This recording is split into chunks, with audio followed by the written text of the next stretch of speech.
The sun shone brightly over Central Park in New York City, casting long, warm rays over the manicured lawns and winding paths. The air carried a hint of freshly cut grass mixed with the scent of hot dogs and popcorn from a nearby vendor. It was the kind of day that drew people outdoors, the kind where strangers smiled in passing and life's usual worries seemed a little less heavy. Children raced across the playground, their high-pitched laughter carrying over the gentle gurgle of the park's central fountain. Parents strolled hand in hand, stopping now and then to adjust a hat or take a quick photo. Joggers moved steadily along the paths, earbuds in, sweat darkening the backs of their shirts. Dogs barked in the distance, chasing after frisbees or playfully tugging at leashes. Near the fountain, a man sat quietly on a wooden bench, his posture relaxed, his face tilted toward the warmth of the sun. His name was Mickel. He was a tall, lean man in his early 50s, his dark skin glowing in the sunlight. A pair of sunglasses shielded his unseeing eyes, and a white cane rested beside him, its handle worn smooth from years of use. By his side sat Max, a German shepherd with a sleek coat and an air of quiet confidence. Max wasn't just a companion. He was Mickel's guide and protector, a living, breathing extension of his independence. For those who frequented the park, Mickel and Max were a familiar sight. They'd seen him navigate the paths with calm assurance, Max leading the way with measured steps. Some admired the duo from afar, while others occasionally stopped to chat, captivated by Mickel's warm demeanor and Max's impeccable discipline. Today, however, most people seemed content to leave them in peace, absorbed in their own leisurely activities. But peace is a fragile thing, easily shattered. In the distance, the deep rumble of motorcycle engines broke the park's harmonious rhythm, growing louder with each passing second. Heads turned toward the parking lot as a group of 6 bikers roared in, their chrome bikes glinting under the sun. They dismounted with practiced swagger, their heavy boots striking the pavement with an audible thud. Clad in leather vests adorned with patches and slogans, the bikers drew attention wherever they went. Their laughter was loud, their presence magnetic, yet unsettling. As they strolled toward the central area of the park, conversations began to hush. People instinctively moved out of their path. Even the dogs seemed to sense the shift, some barking nervously while others huddled closer to their owners. The leader of the group, a tall, broad-shouldered man with a grizzled beard and piercing eyes, scanned the park as if it were his personal domain. His gaze landed on Mickel and Max, and a smirk crept across his face, a subtle yet unmistakable sign of trouble brewing. Mickel, oblivious to the approaching group, remained seated, his hand resting gently on Max's head. The German shepherd, however, was alert. His ears twitched, his sharp eyes tracking the bikers as they drew closer. Max's body was still, but his presence was charged, like a coiled spring waiting for the right moment to release. The bikers came to a halt near the benches, their loud banter cutting through the park's once gentle atmosphere.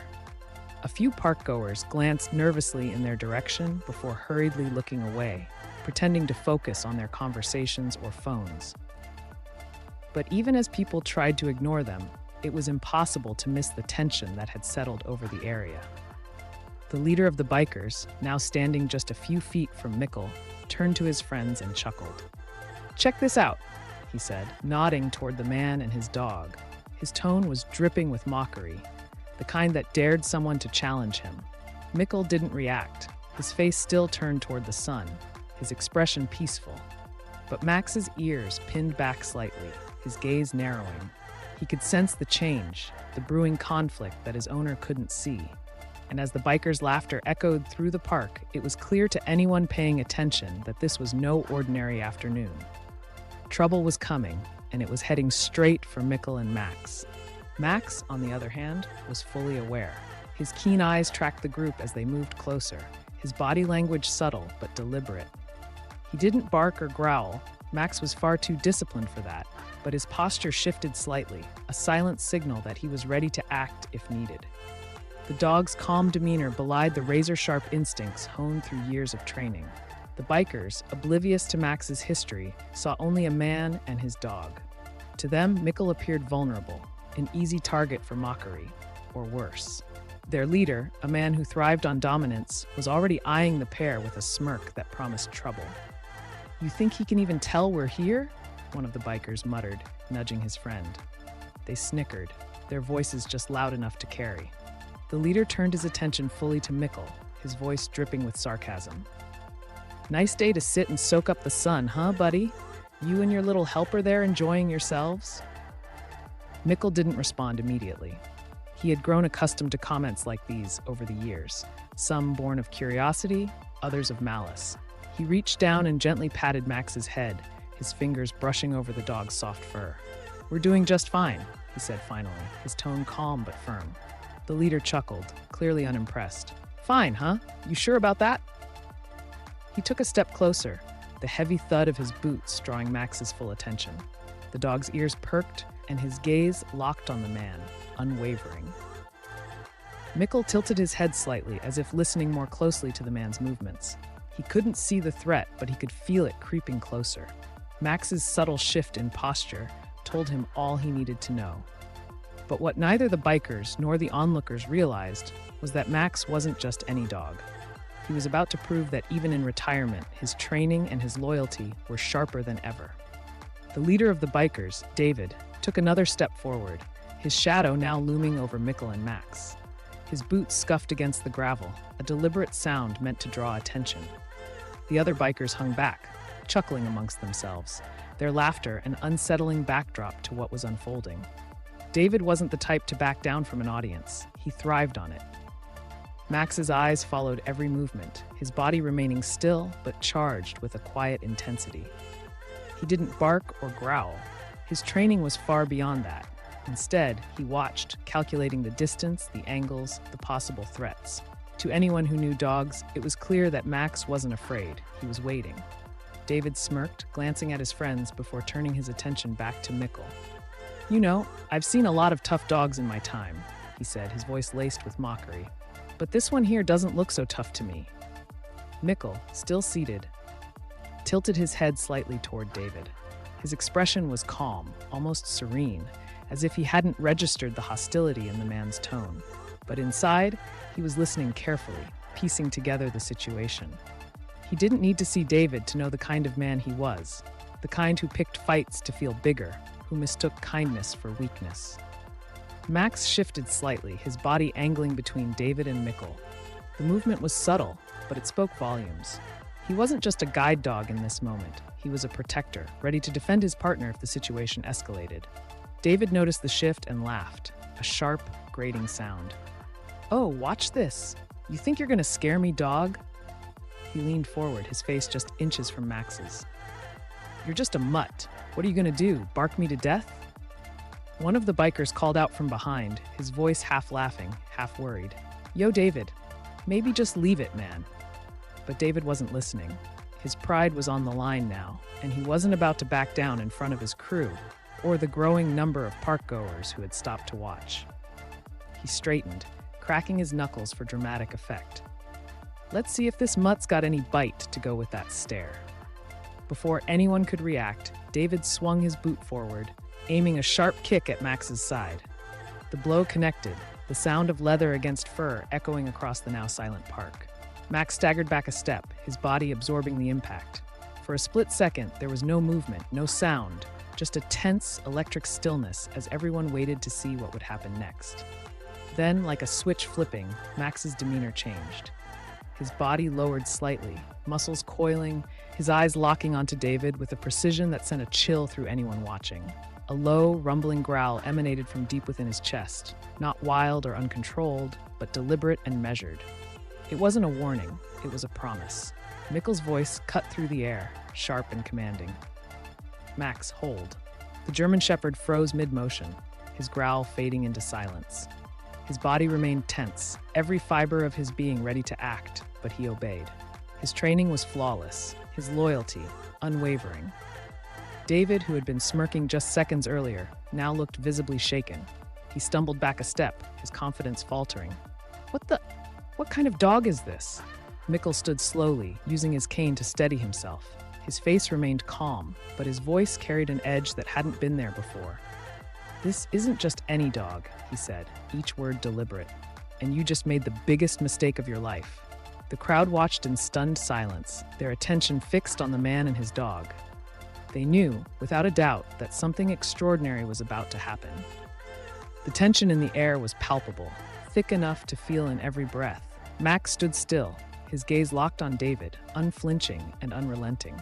The once rowdy park had gone silent, save for the faint rustle of leaves in the breeze. Every eye was on the German shepherd, waiting to see what he would do next. Mickel, his hand resting gently on Max's head, spoke with a calm authority that seemed to carry through the park. "Max, stay." The dog didn't move, his body taut like a coiled spring, ready but restrained. To the untrained eye, he might have appeared calm, but those who understood dogs could see the immense control he was exercising. His growl had faded, replaced by a deep stillness that was somehow more unnerving. David stood a few feet away, his confidence visibly shaken. He wiped his hands on his jeans, trying to play off his unease as casual indifference. "It's just a dog," he muttered, though his voice wavered slightly. "You're making a big deal out of nothing." Mickel tilted his head, listening to David's words. His lips curved into a faint, humorless smile. "You don't get it, do you?" he said softly. "This isn't just any dog. This is a trained canine. He spent years doing what you couldn't even dream of, protecting, serving, saving lives. And he's holding back right now because I told him to." David's face paled slightly as the weight of Mickel's words began to sink in. "A canine? Like a police dog?" Mickel nodded. "That's right. 3 years on the force. He's disarmed suspects, chased down criminals, and stood between his partner and danger more times than I can count. You think kicking him makes you tough? It just makes you lucky." The crowd murmured, their collective shock rippling outward. Many had suspected Max was no ordinary guide dog, but hearing the truth from Mickel's own mouth gave the situation a new gravity. People exchanged glances, some shaking their heads in disbelief, others glaring at David with open disdain. Max, still poised and silent, didn't take his eyes off David. His training dictated that he wait for the next command, but his instincts told him to stay ready for anything. His tail was low, his ears slightly back, not out of fear, but out of focus. David tried to muster some of his earlier bravado, but it came out hollow. "I didn't know, all right? I didn't know he was a special dog." Mickel's expression hardened. "It shouldn't matter what kind of dog he is. You don't kick any animal, ever. And you certainly don't mock someone who relies on that animal for their independence." The murmurs grew louder now, a low rumble of agreement and judgment. One man in the crowd called out, "You're lucky that dog's better trained than you are, buddy." David's friends, who had been laughing and egging him on just moments earlier, now looked uneasy. One of them nudged David's arm. "Maybe we should just go, man. This isn't worth it." But before they could retreat, Mickel spoke again, his voice cutting through the noise. "You think walking away fixes this?" He stepped forward, his cane tapping the ground with quiet precision. "You just taught everyone here exactly who you are. And you taught my dog something too, that there are still people out there who don't deserve the respect they demand." David looked around, his eyes darting from the crowd to Max, who hadn't moved a muscle. The weight of the moment bore down on him, pressing into his chest like a physical force. And as he stood there, fumbling for a response, it became painfully clear to everyone watching that the power in this encounter didn't belong to David. It belonged to the man and his dog, the ones he had underestimated. David's bravado had crumbled, leaving him standing awkwardly in the center of a crowd that now regarded him with disdain. His friends shuffled uncomfortably, avoiding the piercing glares from the parkgoers. The once laughing group of bikers was now silent, their smirks wiped clean by the weight of the situation. Mickel took a deep breath, steadying himself as he straightened his posture. "You didn't know he was a canine," he repeated, his voice calm but sharp enough to cut. "You don't need to know a dog's history to treat it with respect. It's not about what you didn't know. It's about what you chose to do." David opened his mouth to respond but hesitated, his words caught somewhere between an apology and an excuse.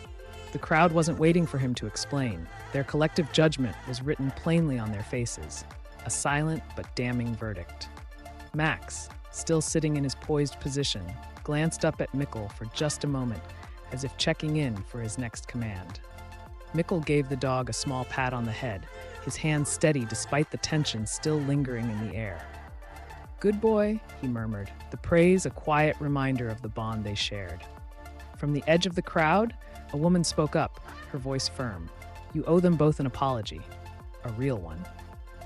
David looked around, his shoulders sagging under the weight of the eyes on him. His pride was a heavy chain, but even he couldn't ignore the moral reckoning staring him in the face.